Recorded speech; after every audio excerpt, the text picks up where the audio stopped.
Hi friends, ಇವತ್ತು ನಾನು green ಚೆನ್ನ ಮಸಾಲ ರೆಸಿಪಿಯನ್ನು ನಿಮ್ಮೊಂದಿಗೆ ಶೇರ್ ಮಾಡ್ತಾ ಇದ್ದೀನಿ. ಮತ್ತು ಈ ಚೆನ್ನ ಮಸಾಲದೊಂದಿಗೆ ಸ್ಟ್ರೀಟ್ ಸ್ಟೈಲಲ್ಲಿ ಮಾಡುವ ಚೆನ್ನ ಚಾಟ್ ಮಾಡಿದ್ದೀನಿ. ನೋಡ್ತಾ ಇರ್ಬೋದು ಎಷ್ಟು ಚೆನ್ನಾಗಿ ಕಾಣ್ತಾ ಉಂಟು, ಅಷ್ಟೇ ಟೇಸ್ಟಿಯಾಗಿ ಕೂಡ ಇದೆ. ಒಂದು ಸಲ ನೀವು ನಿಮ್ಮ ಮನೆಯಲ್ಲಿ ಇದನ್ನು ಟ್ರೈ ಮಾಡಲೇಬೇಕು. ಈ ರೆಸಿಪಿಯನ್ನು ಹೇಗೆ ಮಾಡಿದೆ ಅಂತ ಒಂದ್ಸಲ ನೋಡ್ಕೊಂಡು ಬರುವ. ಇಲ್ಲಿ ಕಾಬೂಲಿ ಕಡಲೆಯ ಗ್ರೀನ್ ಮಸಾಲ ಮಾಡಲು ನಾನು ಬ್ಲ್ಯಾಕ್ ಕಾಬೂಲಿ ಕಡಲೆ ತಗೊಂಡಿದ್ದೀನಿ. ಇದನ್ನು ರಾತ್ರಿಯೆಲ್ಲ ನೀರಲ್ಲಿ ನೆನೆಸಿಟ್ಟಿದ್ದೀನಿ. ಇವಾಗ ಬೆಳಿಗ್ಗೆ ಈ ತರ ಬಂದಿದೆ, ನೋಡ್ತಾ ಇರ್ಬೋದು.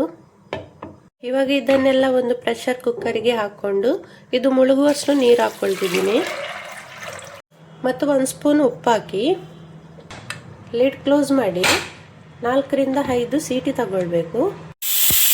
ಕಾಬೂಲಿ ಚೆನ್ನ ಎಲ್ಲ ಚೆನ್ನಾಗಿ ಬೆಂದಿದೆ ನೋಡಿ. ಪ್ರೆಸ್ ಮಾಡುವಾಗ ಈ ರೀತಿ ಹಾಕಬೇಕು. ಹಾಗೆ 5 ಸೀಟಿಯಲ್ಲಿ ಬೇಯ್ತದೆ ಇದು. ಈಗ ಇದರ ನೀರೆಲ್ಲ ಇನ್ನೊಂದು ಪಾತ್ರೆಗೆ ಹಾಕೊಳ್ತಿದ್ದೇನೆ. ಚೆನ್ನ ಮತ್ತು ನೀರನ್ನು ಸೆಪರೇಟ್ ಮಾಡಬೇಕಾಗ್ತದೆ.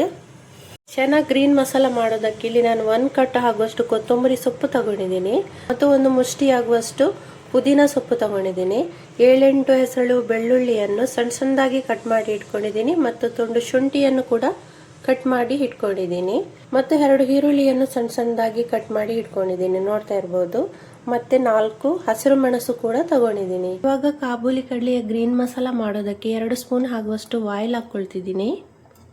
ಆಯಿಲ್ ಬಿಸಿ ಆಗ್ತಿರುವಾಗಲೇ ನಾವು ಇದಕ್ಕೆ ಅರ್ಧ ಸ್ಪೂನ್ ಆಗುವಷ್ಟು ಕರಿಮೆಣಸು, ತುಂಡು ಚಕ್ಕೆ, 3 ಏಲಕ್ಕಿ ಹಾಕೊಳ್ಬೇಕು.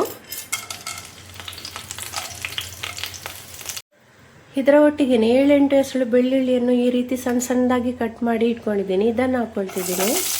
ಸಣ್ಣಗೆ ಕಟ್ ಮಾಡಿದ್ದು ಶುಂಠಿ ಕೂಡ ಹಾಕೊಳ್ತಿದ್ದೀನಿ. ಇದು ಸ್ವಲ್ಪ ಸಾಫ್ಟ್ ಆಗ್ತಿರುವಾಗಲೇ ಕಟ್ ಮಾಡಿ ಇಟ್ಕೊಂಡಿದ್ದ ಈರುಳ್ಳಿ ಹಾಕೊಳ್ತಿದ್ದೀನಿ.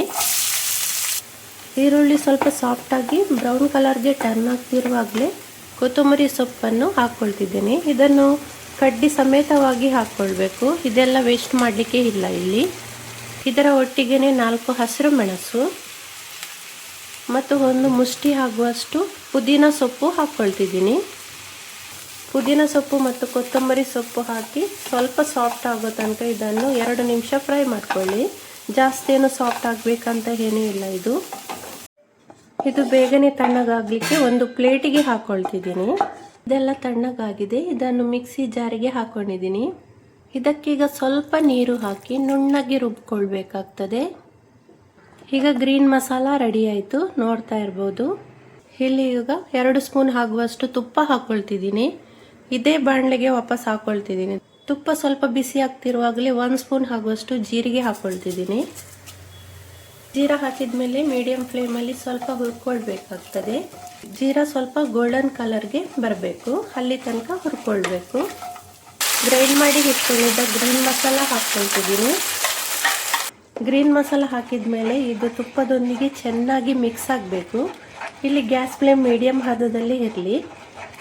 ಗ್ರೀನ್ ಮಸಾಲ ಎಲ್ಲ ಚೆನ್ನಾಗಿ ಮಿಕ್ಸ್ ಆದ ನಂತರ ಅರ್ಧ ಸ್ಪೂನ್ ಆಗುವಷ್ಟು ಚಿಲ್ಲಿ ಪೌಡ್ರು, ಸ್ವಲ್ಪ ಅರಶಿನ, ಸ್ವಲ್ಪ ಗರಂ ಮಸಾಲ, ಸ್ವಲ್ಪ ಉಪ್ಪು ಹಾಕ್ಕೊಳ್ತಿದ್ದೀನಿ. ಈ ಪೌಡ್ರ್ ಮಸಾಲ ಹಾಕಿದ್ಮೇಲೆ ಒಂದ್ಸಲ ಚೆನ್ನಾಗಿ ಮಿಕ್ಸ್ ಮಾಡ್ಕೊಳ್ಬೇಕು. ಇದರ ಹಸಿ ವಾಸನೆ ಎಲ್ಲ ಹೋಗಬೇಕು. ಹಾಗೆ 1 ನಿಮಿಷ ಆಗುವಷ್ಟು ಚೆನ್ನಾಗಿ ಮಿಕ್ಸ್ ಮಾಡ್ಕೊಳ್ಳಿ. ಬೇಯಿಸಿಟ್ಟಿದ್ದ ಬ್ಲ್ಯಾಕ್ ಚೆನ್ನ ಹಾಕ್ಕೊಳ್ತಿದ್ದೀನಿ. ಚೆನ್ನ ಮಸಾಲ ಹಾಕಿದ್ಮೇಲೆ ಅರ್ಧ ಸ್ಪೂನ್ ಆಗುವಷ್ಟು ಆಮ್ಚೂರ್ ಪೌಡ್ರ್ ಹಾಕ್ಕೊಳ್ತಿದ್ದೀನಿ. ನೀವು ಬೇಕಾದರೆ ಇಲ್ಲಿ ಚಾಟ್ ಮಸಾಲ ಕೂಡ ಹಾಕ್ಕೊಳ್ಬೋದು. ಇಲ್ಲಿ ಆಮ್ಚೂರ್ ಅಥವಾ ಚಾಟ್ ಮಸಾಲ ಹಾಕ್ಕೊಳ್ಳೋದ್ರಿಂದ ಚೆನ್ನ ಮಸಾಲಕ್ಕೆ ಒಂದು ಒಳ್ಳೆ ಟೇಸ್ಟ್ ಬರ್ತದೆ.